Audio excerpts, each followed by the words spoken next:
ଦଉଛି ଦଉଛି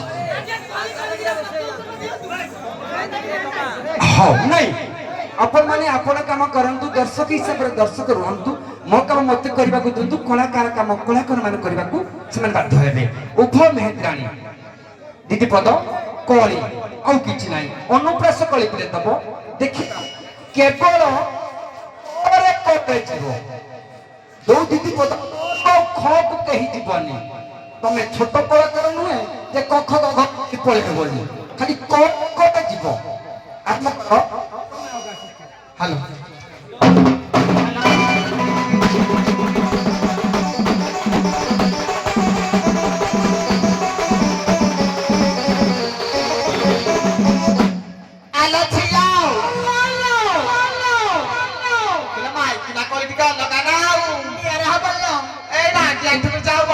ଅଛି ଝାଡୁ କରିବା ନା କି ତୁ ରାଧା ଦେହପୁର ଗାଁକୁ ମୁଣ୍ଡେଇଛୁ ଏଇ ରାଣ୍ଡି ମୋ ସମ୍ପୂର୍ଣ୍ଣ ବଳ ଅଛି ଯେ ଏଇ ପଟେ ଟିକେ ହାସ ଭିଟାମିନ ଖାଇକି ମଜା ମ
তুই কোন আউদাই সিসেল চাকরি করতুলি না তুই এই মিসেলের জায়গায় মহইলা চিরচারে রাঁধো পুনি কহজি মো কণ্ঠক ভাল হেলানি কি কিলা মোর কোন ভাই মো কণ্ঠক হব দেখ কিলো কালি ব্যাগে সব বেলে বিস্কুট আর মিক্সচার ওনা ছতুয়া তো কেতে কোন আছে अब अवेलेबिलिटी बनाई কি দেখাই দেখিলাম মতে পুরা 5 ফুট 11 ইঞ্চি টুকা দরকার রাঁধি তো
सामदानी को बहुत धन्यवाद उभय मेहंद्राणी को जाहो सूचना मते से कोरे समापन करदेला बाकी रखती प्रथम मेहंतर द्वितीय मेहंतर को कथारे कोन को प्रश्न किया आज्ञा मोर प्रश्न होला आमर आज्ञा मोर प्रश्न होला जे से झाड़ू कथा कहदिले झाड़ू रो तीनटा ना खाली कहिए तीनटा ना झाड़ू छाड़ी ଛାଡୁ ଛାଡିକି ଆଉ ତିନିଟା ନା ସାମଦିନୀ ସୁଦିନୀ ଆଉ କମଳା प्रश्न दियो ମହାଭାରତ ଯୁଦ୍ଧରେ କୌରବ ଦଳ ହ୍ୟାଲୋ ମହାଭାରତ ଯୁଦ୍ଧରେ କୌରବ ଦଳ ଏକ ଚଣ୍ଡାଳକୁ ଡକେଇଥିଲେ ଯୁଦ୍ଧ ସରିଲେ ଝାଡୁ କରିବେ ବୋଲି ସେ ଚଣ୍ଡାଳର ନାଁ କଣ आज्ञा से चंडालर ना हला आज्ञा चंडालटा हला आज्ञा प्रचंडा बड़ी प्रथम मेहंद्राणी प्रश्न दियो द्वितीय मेहंद्राणी को समस्त रेडी हो गया ଏକ ଚଣ୍ଡାଳୁଣୀ ଅଛି ତା ସ୍ୱାମୀର ମାଂସକୁ ଖାଉଛି ତାକୁ ମାରିକି ମୁଁ ସ୍ୱାମୀ ନା ପଚାରିବିନି କି ଚଣ୍ଡାଳୁଣୀ ନା ପଚାରିବିନି କାହିଁକି ନା ତମେ ଜାଣିଛ ଭଲ ଭାବରେ କିନ୍ତୁ ମୁଁ ପଚାରିବି ଯେ ସେ ତା ସ୍ୱାମୀର ମାଂସଟା କାହିଁକି ମାରିକି ଖାଇବ କଣ ପାଇଁ ସେଇ କାରଣଟା ଖାଲି କୁହ ଯେତେବେଳେ ସାରେ ଅନାହାର ବୃଷ୍ଟି ପଡ଼ିଥିଲା ସେହି ସମୟରେ ସେ ତାର ନିଜର ସ୍ୱାମୀର ମାଂସକୁ ଭକ୍ଷଣ କରିଥିଲେ ଆଜ୍ଞା ମୋର ପ୍ରଶ୍ନ ହେଲା ଲକ୍ଷ୍ମୀଙ୍କ ସଂଜ୍ଞା କଣ କଣ ଲକ୍ଷ୍ମୀଙ୍କ ସଂଜ୍ଞା ମାନେ ତମର ଟାଇଟେଲଟା କେମିତି ହଁ ଟାଇଟେଲ ସେ ଠାକୁର ମାନଙ୍କର ଏମିତି ଟାଇଟେଲ ଅଛି କି କହିଲ ମହାରାଜ କହିଲେ ନାହିଁ ମୁଁ ଦେଖିନି ତମେ ଦେଖିନଥିବ ନାହିଁ ମୁଁ ଦେଖିନି बहुत बहुत धन्यवाद उभय को एठी हमर दर्शक मान तरफ गाँव सभापति तरफ ग्राम कमिटी तरफ कुछ पुरस्कार अच्छी कहा अच्छी से प्रकाश करेंगे धन्यवाद विशेष सूचना आम मर्दराज गुरु भाषा उबंडी गाले कढ़े आली लगा हरियाणी को मुक्त हो माँ तारिणी वस्त्रालय नुआगढ़ छक पिंटू बाबू 100 टंका पुरस्कार वितरण करछंती आमे साधारण ग्रहण करू हो सभा तरफରୁ ମେହେନ୍ଦର ପ୍ରଶ୍ନ ଯୁଗତ ପ୍ରଥମେ ନାରୀ ମାନଙ୍କୁ ପ୍ରାର୍ଥନା ଦେଇଛି ତେଣୁ ଆମେ ମଧ୍ୟ ନାରୀ ଆରୁ ଆରମ୍ଭ କରିବା ତମେ ଆଗ ଆସିଛ ନା ବହୁତ କଥା ଜାଣିଛ ଆମେ ଟିକେ ଆଗକୁ ଆଗେଇ ଯିବା ମହାଲକ୍ଷ୍ମୀ ପୁରାଣ ପଢିଛ ଲକ୍ଷ୍ମୀ ପୁରାଣ ପଢିଛ ଶ୍ରୀୟା ଚଣ୍ଡାଳୀ କଥା ଜାଣିଛ ଶ୍ରୀୟା ଚଣ୍ଡାଳୀର ପୂର୍ବ ଜନ୍ମଟା କଣ ଥିଲା ତା ନାଁଟା କଣ ଥିଲା ମତେ ଖାଲି କୁହ ଶ୍ରୀୟା ଚଣ୍ଡାଳୀର ପୂର୍ବ ଜନ୍ମରେ ତା ନାଁଟା କଣ ଥିଲା ଅକ୍ଷମାଳା ବା ଅକ୍ଷମାଳା କହିଲ ତମେ କଣ ଜାଣିଛ ହ୍ୟାଲୋ ଆଜ୍ଞା ଶ୍ରୀୟା ଚଣ୍ଡାଳୀର ଯାହା କହିଲେ ତମେ କଣ ଜାଣିଛ କୁହ ଶ୍ରୀୟା ଚଣ୍ଡାଳୀର ପୂର୍ବ ଜନ୍ମରେ ନାଁ କଣ ଥିଲା ହ୍ୟାଲୋ ସାରେ ଶ୍ରୀୟା ଚଣ୍ଡାଳୀର ପୂର୍ବ ଜନ୍ମ ତାଙ୍କର ସଠିକ ଭାବରେ ମନେ ପଡୁନି ମନେ ଥିଲା ମନେ ପଡୁ ଚେଷ୍ଟା କରୁଛି ମନେ ରଖିବାକୁ କିନ୍ତୁ ମୋର ମନେ ପଡୁନି ଅକ୍ଷମାଳା ତ ଆଉ ଭିତରେ ପୂର୍ବ ଜନ୍ମ ଅକ୍ଷମାଳା ତାହେଲେ ସାର୍ ଲକ୍ଷ୍ମୀ ନିଜେ ନାହିଁ ପିଲେ ଆମର ବଳରାମ ଦାସ କୃତ ଲକ୍ଷ୍ମୀ ପୁରାଣ ଜାଣିଛ ନା ନାଇଁ ବଳରାମ ଦାସଙ୍କର ଗୋଟେ ଅଛି ଶ୍ରୀୟା ଉପାଖ୍ୟାନ ଶ୍ରୀୟାଙ୍କର ଜୀବନ ଉପରେ ଲେଖା ହେଇଛି ଦେଖିବ ସେ ଲେଖା ଅଛି 122 ପୃଷ୍ଠାରେ ତାଙ୍କ ନାଁଟା ଥିଲା ହୀରାଦାସୀ ଇନ୍ଦ୍ର ସଚିଙ୍କ ନିକଟରେ ହୀରାଦାସୀ ନାମରେ ସେ ରହିଥିଲେ ସେଇଠି ଲକ୍ଷ୍ମୀଙ୍କର ଭୋଗକୁ ତଳେ ପକାଇ ଦେବାରୁ ଅଭିଶାପ ପାଇଲେ ତମେ ଚଣ୍ଡାଳୁଣୀ ହବ ଏବଂ ଲକ୍ଷ୍ମୀଙ୍କ ଦୟାରୁ ଯେ ମୁଁ ତୋ ଘରକୁ ଗଲେ ତୁ ପୁଣି ମୁକ୍ତି ପାଇବୁ ବୋଲି ଲେଖା ଅଛି କହିବା ଉଭୟ ମେହେନ୍ଦରଙ୍କୁ ପ୍ରଶ୍ନ ଏ ମଞ୍ଚକୁ ଆସି ବହୁତ ଜୁହାର କରିଛ ଆଜି ତମକୁ ଜୁହାରଠୁ ଆରମ୍ଭ କରୁଛି ଆମେ ସମସ୍ତେ ଛୋଟ ମାନେ ବଡ଼ ମାନଙ୍କୁ ନମସ୍କାର କରନ୍ତି ବଡ଼ ସାନ ମିଶି ଠାକୁରଙ୍କୁ ନମସ୍କାର କରନ୍ତି କିନ୍ତୁ ସଂସ୍କୃତ ମହାଭାରତରେ ବ୍ୟାସ ଗୋଟେ ଶ୍ଲୋକ ଲେଖି ଦେଇଛନ୍ତି ଠାକୁର ଭଗବାନ ନିଜେ 6 ଜଣଙ୍କୁ ନମସ୍କାର କରନ୍ତି। ସେଇ 6 ଜଣ କିଏ କିଏ? ତମେ ଆଗ ଆସିଛ 3 ଜଣ କହିବ, ତମେ 3 ଜଣ କହିବ। ଭଗବାନ 6 ଜଣଙ୍କୁ ନମସ୍କାର କରନ୍ତି। ଆମେ ସମସ୍ତେ ଭଗବାନଙ୍କୁ ନମସ୍କାର କରୁଛେ। 129 ପୃଷ୍ଠା ବ୍ୟାସକୃତ ସଂସ୍କୃତ ମହାଭାରତ। ଆଜ୍ଞା ସାରେ ତମେ ଲେଖ ମୁଁ ଯୋଉଟା କହିଲେ ସେଇଟା କହିଲେ ହବନି। ମୁଁ ଯୋଉ ତିନିଟା କହିବା 3 କହିଲା ପରେ ସେ ଅର୍ଧ 3 କହିବେ। ଆଜ୍ଞା ସତୀ ପ୍ରତିବ୍ରତା ନାରୀକି ଭଗବାନ ନମସ୍କାର କରନ୍ତି। ଯେଉଁ ବ୍ୟକ୍ତି 1000 ଚନ୍ଦ୍ରକୁ ଦର୍ଶନ କରିଥାଏ ତାକୁ ଭଗବାନ ନମସ୍କାର କରନ୍ତି। ଆଉ ଗୋଟେ ହେଲା ଆଜ୍ଞା ଆଉ ଗୋଟେ ହେଲା ଚନ୍ଦ୍ରାଳୟ ଆଉ ସୂର୍ଯ୍ୟାଳୟରେ ସଠିକ କାର୍ଯ୍ୟ କରେ ତାକୁ ଆଜ୍ଞା ଭଗବାନ ନମସ୍କାର କରନ୍ତି। 3 କହିଲ କେତେ ଠିକ କେତେ ଭୁଲ ମୁଁ ନିଶ୍ଚିନ୍ତ ପର୍ଯ୍ୟାଲୋଚନା କରିବି। ଆଉ 3 ତମେ କଣ ଜାଣିଛ କୁହ? ଆଜ୍ଞା ଭଗବାନ ପ୍ରଥମତଃ ଆଦି ମାତାଙ୍କୁ ନମସ୍କାର କରନ୍ତି ଯେହେତୁ ସେ ତାଙ୍କର ମା। ଦ୍ୱିତୀୟରେ କାହିଁ ସାର୍ କହିବି। ଧନ୍ୟବାଦ। ନମ୍ରତି ଫଳିନ ବୃକ୍ଷ ବୋଲେ ଶ୍ଲୋକରେ ଯାହା ଲେଖା ହେଇଛି ଆମେ ସେଇ ବାଟକୁ ଯିବା। ଜାଣିଥିଲେ କହିବା, ନ ଜାଣିଥିଲେ ନାହିଁ। ମାସକ ବାସୀ ସୂର୍ଯ୍ୟ ଚନ୍ଦ୍ର ଭୋଗୀ ନିତ୍ୟାନ ଦାତା ସହସ ଚନ୍ଦ୍ରଦର୍ଶୀ। 1000 ଚନ୍ଦ୍ରକୁ ଯିଏ ଦର୍ଶନ କରିଛି ଅର୍ଥାତ 84 ବର୍ଷ ଯିଏ ବଞ୍ଚିଛି, ଯୋଉ ବାପା ମା ଯୋଉ ବୁଢା ବୁଢୀ ମାନେ ଅଛନ୍ତି ସେଇମାନଙ୍କୁ ଭଗବାନ ନମସ୍କାର କରନ୍ତି। 1 ସତୀ ପ୍ରତିବ୍ରତା ନାରୀକୁ ମଧ୍ୟ ଭଗବାନ ନମସ୍କାର କରନ୍ତି। 2 1000 ଚନ୍ଦ୍ର କହିଲେ ନା। ଆଉ ଗୋଟେ କଣ କହିଥିଲ? ସୂର୍ଯ୍ୟାୟନ ଚନ୍ଦ୍ରାୟନକୁ ଲକ୍ଷ୍ୟ କରି ଯେ କର୍ମ ସମ୍ପାଦନ କରେ ତାକୁ ମଧ୍ୟ ଭଗବାନ ନମସ୍କାର କରନ୍ତି। ଆପଣ 3ଟା ସମ୍ପୂର୍ଣ୍ଣ ଠିକ କହିଛନ୍ତି। ତମ 3ଟା କହିଦେଉଛି ପିଲେ ମନ ଦେଇ ଶୁଣିଥାଅ, ଭବିଷ୍ୟତରେ କାମ ଲାଗିବ।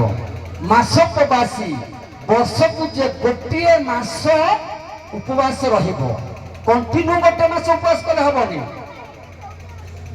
ପ୍ରତି ମାସରେ 2ଟା ଏକାଦଶୀ, 12 ଦୁଣକୁ 24 ଏକାଦଶୀ, କୃଷ୍ଣ ଜନ୍ମ, ରାମ ଜନ୍ମ, ବାମନ ଜନ୍ମ, ଶିବ ଚତୁର୍ଦ୍ଦଶୀ, ଦୁର୍ଗାଷ୍ଟମୀ, এই হরি জন্ম, এইভাবে 6 জন্মরে 6 দিনকু এ 24 মিশি ହେଲା 30 মাসটা 30 দিন।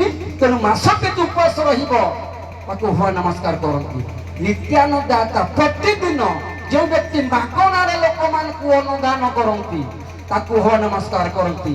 ଆଉ ଅନ୍ନହୂତି ବ୍ରାହ୍ମଣ, ଯେଉଁ ବ୍ରାହ୍ମଣ ପ୍ରତ୍ୟେକ ଦିନ ଅନ୍ନ ବା ଯଜ୍ଞ କର୍ମରେ ଆହୁତି ପ୍ରଦାନ କରନ୍ତି ସେ ଯଜ୍ଞ ହୂତି ବ୍ରାହ୍ମଣଙ୍କୁ ଭଗବାନ ମନେ ରଖନ୍ତି ବା ନମସ୍କାର କରନ୍ତି। ବଢିଆ କଥା, ଯଥେଷ୍ଟ ଜାଣିଛ। ଜାଣିବା ପାଇଁ ବହୁତ ଚେଷ୍ଟା କରିବ। ଆସି ବଢିଆ କଳାକାର ତମେ। ଆଜି ବୋଧେ ମୋ ଆଗକୁ ଆସିଛ।